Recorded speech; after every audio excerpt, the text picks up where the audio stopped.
you'll be surprised at how young thoughts like you're not good enough or you can't do this start playing in our kids' minds. It happens as young as 5, 6, 7. I recently had an opportunity to do a workshop with some kids, and I was blown away by how vulnerable they were and how they were able to connect the dots between what I was talking about and their own personal experiences.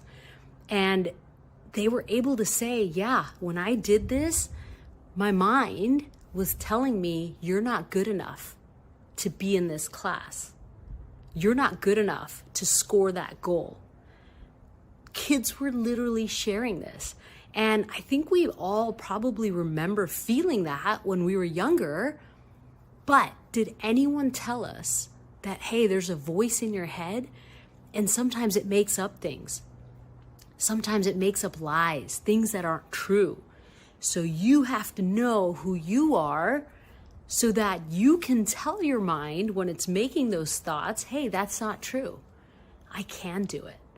I am strong. I am brave. I do belong in this class. I can do it with practice.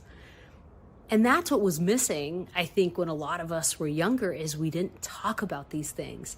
And just being able to talk about this in the workshop, and also for the kids to be able to know that they're not alone.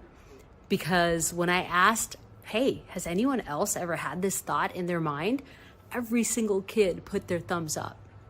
And how validating to know at this young age that it's not just you. Everyone has this thought. And when you know that, when you know, one, your mind is making up things or can make up things, and number two, you're not alone in having those thoughts, how powerful to be able to combat and overcome those thoughts in our minds.